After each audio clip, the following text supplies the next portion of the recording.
Hey, what's going on, guys? It's Dimitri Johnson, and you're listening to MMALatestNews.com. It's time to roll, baby. All right, so a big welcome back to Muhammad Mokaev, now for the first time as a professional back on MMA Latest News. Great to have you back as always. How are you doing, my friend? Thank you so much. I'm good. Thank you. Everything is good. Just back to UK, and I'm happy. I got the victory, and now I'm preparing for another fight in 4 weeks. Yeah, but we will get to that one in a second because I saw the reports. But I just wanted to ask you, first of all, how did it feel in there for your first time? Did it feel any different from what you were used to in the amateur stage, or was it just another day at work? Another day at work. I prepare for any fight, professional, amateur. It's exactly the same. I want a victory. If I want a victory, I prepare some. Was it any different without fans? How did it feel? Main thing for me is my coaches. I can speak to my coach in the cage, so I can hear him. That's even better, Did the fight go as you thought it would? Because you looked very comfortable in there, both standing and on the ground, but obviously you had the changes in opponents and stuff like that. Did it go to plan? Yes, I hurt him. I hurt him first round, like a body shots, like very, very nice body shot. But I couldn't like come close with him because I had injury. I had injury on my hip. I haven't told anybody, but I still fight. All my team know it happened in sparring. I had big problem, hip injury 1 week before the fight, and then on like Friday it happened, and Saturday I couldn't even wake up. I wake up and I have to lift my leg up, to get up from the bed. But I have to make weight, so I still have to come to training, put like hot cream, and then like to keep sweating, to get my weight down. But I could finish him. I didn't want to rush too fast because my injury. Was it bothering you during the fight? Because you looked very comfortable throwing a lot of kicks and you looked good on your feet. So was it bothering you while you were in there? In the fight, it's not as much because adrenaline gets you. I don't care. In the fight, I give you everything myself. I'm ready to die. When I'm stepping in the cage, I call my family. It's like I'm ready. I'm ready. Put all performance what I have. But in training to lose weight and stuff like this, this injury affected me. Was your preparation any different than what you were doing in the amateur stage in terms of the media build-up and all of that? Was there any differences? Did you have to make any changes? Yes, I have a lot of media. This week was like busiest week I ever had. Media. I told these guys, listen, I have to make weight. I don't care about this media. If I don't make weight, this media are gonna go against me. So I have to make weight. Whenever I need to train, I tell media, listen, I'm busy. I tell many guys, there's a couple of good channels, and stuff. But if I need to train, I don't care. I go train and then. But it was interesting. Photo shoots, videos. It's like a busy week, Do you like it? It's okay. It pushes me. Let people know about me, and then get like kids following me. Understand it's not easy. It's not easy journey. Let people know, because many like generation think it's like you have to be super talented, or you have to be like you should have some money. Hello. Yeah. You should have some money to be like on the top, but I want to show how you can come from bottom and be number one pound for pound fighter in the world. I think it's definitely different, because I think the amateur stage, where you were by far the best in the world, especially at your weight class, I think it's mostly for the hardcore MMA fans, whereas now you're kind of coming more into the mainstream. So you're getting that attention from maybe people who have never seen you before, but you had that name and that reputation, so everybody wanted to watch you fight. Yes, this week is like I said, it's very busy week. I had BBC coming out on last Friday, BBC News, BBC Sports. It was massive. This Friday, Ariel Hevani want to get me on the show, ESPN. So it was like it's a busy week, but for me, training number one. I'm back. I'm going to Birmingham tomorrow. Train with boxing coach. Stay there in hotel. Train. Prepare for next fight. This doesn't distract me. This is like motivates me, Yeah, I was going to ask you now, how do you cope with that coming in from well, you were kind of used to it obviously because you were successful in the amateur stage, but you're coming into the pros, and even though your record was 0-0, you were still coming in there, as one of the big names to watch out for. How do you kind of cope with that going into a fight? Yes, some people say you have a lot of pressure. Hey, I have a lot of pressure every fight because I'm undefeated. Uh, doesn't matter this amateur or professional. That's why in the gym I put this pressure on the fight week. I put this pressure on myself, to train harder. If I know I train hard, I've done everything right in the camp. There's no pressure. Will be pressure if I don't train, if I sleep till 12, or if I go like don't train like one day. That's what will affect me. But media doesn't affect me. I wanted to ask you a question about your opponent who eventually took the fight and was willing to fight you because it was difficult. You had a bit of a back and forth with him. I saw a clip, I think, in the hotel once he arrived and stuff. What do you think of him, and did he earn your respect in there by lasting the whole fight with you? Because you looked quite comfortable in there for the most part, but he wasn't going away. He hold my gloves. A lot of times he hold my gloves. I speak to him. If you listen the fight, I tell him, hey, let my hands go. I want to smash you. Because he hold my gloves. I won't beat him up. He hold my gloves. He's like, I elbow him, and I think he's like he just want to be there.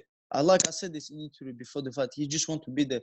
He don't want to win, because I know mentally I read people. I had so many fights, and he just want to be there, hype, all these. He never been on a plane to the fight, so I help him, to get on a plane to come to the fight in a hotel. But I seen this from the young age, so you just be happy there.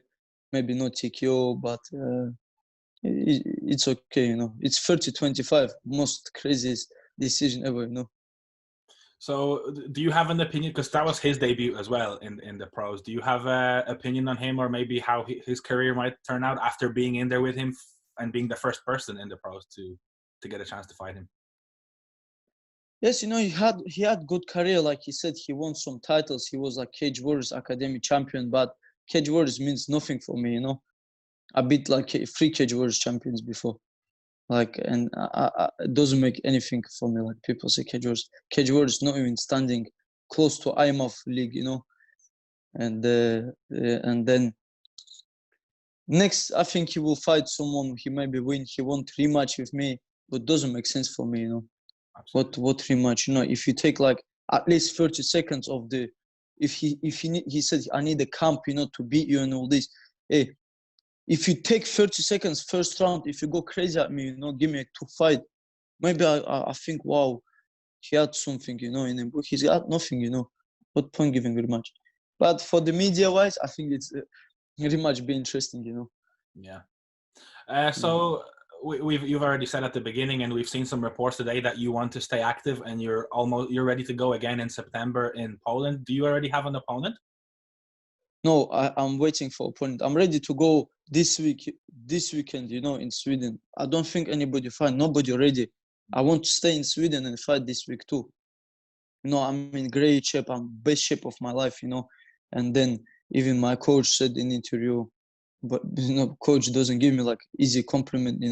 Like doesn't throw words around. So I'm ready to stay there and fight again. But I think like realistically, Poland, 5th of September.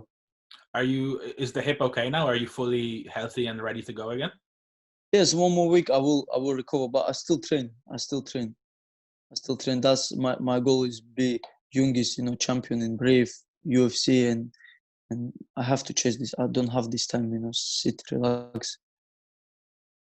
I saw your face a little earlier when I talked about all the opponents that were not willing to fight you or that were dropping out. So I just wanted to talk about that a little bit and ask you just how frustrating was it for you preparing for your first professional fight, and you just, until the last day, pretty much, you don't know who you're going in there against? Yes, 6 opponents. Every time I write these guys down, shadow boxing, imagine these guys in front of me, training, next morning, new opponent. Good guys as well. They wasn't bad. They're all old guys. I mean, like 28, like strong guys, but I don't know why they accept if they don't want to fight. They play like mental game or what, you know. Don't accept if you don't want to fight. But you know, I respect this guy for stepping into this fight. I really respect this guy. This guy's got like, you know, spirit. But he ruined everything, you know, with like putting finger soap, like swearing. Why? Don't need this. Swearing, you don't need this. You can't say, you know, trash talk, you're maybe boxing no good, you're wrestling no good. Tell me this, it's okay. But, you know, this too much trash talk make him, you know, look bad. If he don't talk trash, you know, I have like big support in Sweden. We take him out for food, you know. All my opponents know how I look after them, you know, after fight. But, you know, this guy is crazy. Uh, does that put you off at all when all the opponents are dropping out? You seem like somebody that doesn't maybe focus as much as on your opponent as you do on yourself, because I think at the end of the day you have to be the one that performs in there. But does that affect you at all, like in the build-up when the people are changing? No. I fight in IMF before, 5 fights in 5 days. Every morning, new opponent, you know, like number one from each country. So I'm ready to fight anybody. Do you have anything to say about that? Because that's actually very interesting, that how the amateur stage prepares you for the short notice and everything maybe that can come at you in the pros. Do you have anything to say about how important it is to have a good amateur career before making the transition? 100%. Guys who didn't compete IMF, I'm not even afraid, you know. Guys who compete IMF will be, you know, like they understand a little bit, but still a bit like, because in IMF I compete, I know everybody, so I can't even go upper weight division and I beat some guys. But guys who didn't compete in IMF, they're not dangerous, you know. So we talked a little bit about you wanting to stay active. So I just wanted to ask you, how do you see the rest of the year playing out for yourself? Do you look that far ahead, or do you just look at the next fight? I want 4 to 5 fights this year. So in like, I already had, this is my 3rd fight in this year. 2 fights I had in March in Australia, like amateurs. Now professional, I want another 3-4 fights easy. Easy till end of this year. So you are still 20 years old, but it seems like you are trying to go at a very fast pace. Do you think that, like, not still, I just turned, you know, like 3 days ago. Oh, yeah, exactly. That's even better. So do you have like a goal of an age where you want to be done with Brave and go? I know it's maybe not easy to talk about it right now because you just started, but it seems like you want to go pretty quickly. I want to make history, you know, youngest champion, make everything youngest, you know, to tell people with hard work, from young age, you can achieve everything. You don't have to wait till you're 30, you know. That's my goal. So do you have a plan in your head on how quickly you would like to become the Brave champion and then maybe move on? Because you have said before that this is just a stop for you on your way to the UFC. You know, Brave, I want to be Brave flyweight champion, you know. And then we'll see. Maybe I move to Bantamweight fight. I've still got 4 years to become UFC champion, you know. So I have a lot of time. Relax, you know, keep going. So I want to rush now. So maybe if something happened on the way, I've got a little bit time. But while I'm not injured, nothing happened, I want to fight. Yeah, I was going to ask you about the weight class after seeing your fight. Do you think that your future is at the weight class that you are now, or do you think that you will be able to compete across multiple weight classes? I will go back to flyweight. You know, I haven't fought in flyweight since 2017. I had like bantamweights most fights, but I'm very small for bantamweight. Also, my opponent didn't make weight. He missed like 3.4, 3.2 kilogram. So on the fight day, he was twice bigger than me, you know. So I've got like 30% of his wages, by the way, for not making weight. And I think I'm gonna go flyweight. So, lastly, before we wrap up, and I just wanted to ask you on your thoughts on the whole experience of, like, you know, in the circumstances, how it was going over to Sweden, and, you know, all the testing and all that stuff. Just how different was it to compete at a time like this? It was very difficult. I needed visa, you know, to Sweden. I needed visa to Sweden, but embassy is closed, you know. So I told Brave, I'm gonna fight. Please find my opponent. So I told Brave, that's, I said I won't fight and I can get to Sweden. But I didn't realize I needed visa. So I cannot tell Brave, I don't have a visa, I can't come. So I start searching way how to get in Sweden.